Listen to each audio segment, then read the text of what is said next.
Visakha steel plant లో జరిగిన ఘోర ప్రమాదంతో యాజమాన్యం అలర్ట్ అయింది.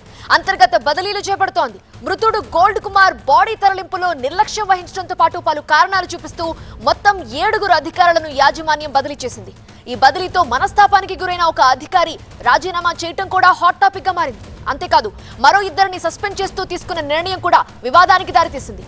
అసలు ప్రమాదానికి కారకులైన వారిని వదిలేసి ఏం తెలియని వాళ్ళని ట్రాన్స్ఫర్లు సస్పెండ్లు చేస్తున్నారంటూ కార్మిక సంఘాలు ఆగ్రహం వ్యక్తం చేస్తున్నాయి.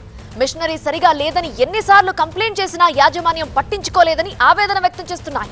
9 మంది మృతికి ముమ్మాటికి యాజమాన్యం నిర్లక్ష్యమే కారణమంటున్నారు కార్మికులు. ప్రమాదంతో ఎలాంటి సంబంధం లేని అధికారులు కార్మికులను వదిలేసి దోషులను కఠినంగా శిక్షించాలని డిమాండ్ చేస్తున్నారు.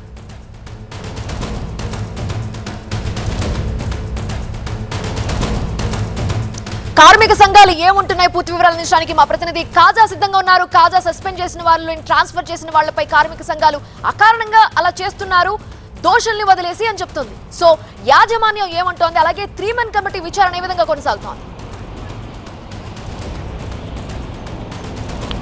స్టీల్ మెల్టింగ్ షాప్ SMS-1 CCDలో ప్రమాదం జరిగిన తర్వాత స్టీల్ ప్లాంట్లో కీలక పరిణామాలు చోటు చేసుకుంటున్నాయి. ఒకవైపు 3 మెన్ కమిటీ విచారణ కొనసాగుతుండగానే మరోవైపు స్టీల్ ప్లాంట్లో ఒకే రోజు ఒకేసారి 7 అధికారులు, వారిలో 3 జనరల్ మేనేజర్ స్థాయి అధికారులు, మరో 4 DGM స్థాయి అధికారులు ఉండడం కూడా ఇప్పుడు చర్చనీయాంశంగా మారింది. ఎందుకంటే ఈ ప్రమాదం జరిగిన తర్వాత అంతర్గతంగా స్టీల్ ప్లాంట్ యాజమాన్యం విచారణ చేసింది. మరోవైపు 3 మెన్ కమిటీ కూడా రంగంలోకి దిగి విచారణ చేస్తుంది. ఇదే క్రమంలో ప్రమాదం జరిగిన తర్వాత జరిగిన పరిస్థితులను సరిగా హ్యాండిల్ చేయలేకపోయారు, దానిలో నిర్లక్ష్యం వహించారు, సమన్వయం లోపం ఉందన్న ఒక అభియోగంతో ఒక 7 అధికారులను వారు ఉన్న డిపార్ట్మెంట్ నుంచి వేర్వేరు డిపార్ట్మెంట్లకు వారిని బదిలీ చేశారు. అయితే ఇదే క్రమంలో వారిలో ఒకరు మనస్తాపంతో రాజీనామా చేస్తున్నట్టుగా కూడా ఇప్పుడు విస్తృతంగా ప్రచారం కార్మిక వర్గాల్లో జరుగుతుంది. మరో మహిళా అధికారి కూడా అదే బాటలో ఉన్నట్టుగా తెలుస్తుంది. మరోవైపు గోల్డ్ కుమార్ ఎవరైతే SMS-1 CCDలో ఇన్ఛార్జ్గా ఉన్నారో,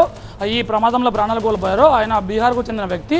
అతని పోస్టుమార్టం జరిగిన తర్వాత మృతదేహానికి అక్కడి స్వగ్రామమైన బీహార్కు తరలించే క్రమంలో అతన్ని నిర్లక్ష్యం వహించారు. దీంట్లో సమన్వయ లోపం కూడా ఉందన్న నెపంతో ఒక 2 పర్సనల్ అధికారులకు సస్పెండ్ కూడా చేశారు. ఇది కూడా తీవ్రంగా చర్చనీయాంశంగా మారింది. ఎందుకంటే వాస్తవానికి ఎయిర్ లిఫ్ట్ చేయాలి, ఆ మృతదేహాన్ని మీరు రోడ్డు మార్గం ద్వారా అంబులెన్స్లో తరలించారు. దీంట్లో కూడా తీవ్రంగా నిర్లక్ష్యం వహించారని యాజమాన్యం భావించి వారిని సస్పెండ్ చేసినట్టుగా చెబుతున్నారు. అయితే దీనిపై పూర్తి స్థాయిలో అధికారికంగా ఇంకా వివరణ యాజమాన్యం ఇవ్వాల్సి ఉంది. అయితే పూర్తి స్థాయిలో 3 మెన్ కమిటీ నివేదికతో పాటు ఈ అంతర్గత నివేదిక వచ్చిన తర్వాత శాఖాపరమైన మరిన్ని చర్యలు స్టీల్ ప్లాంట్లో తీసుకునే అవకాశం ఉంది. దీంతో పాటు మరిన్ని సమన్వయ లోపం నేపథ్యంలోనే మరిన్ని చర్యలు కూడా తీసుకునే అవకాశం ఉందని కార్మిక వర్గాలు చెబుతున్నాయి.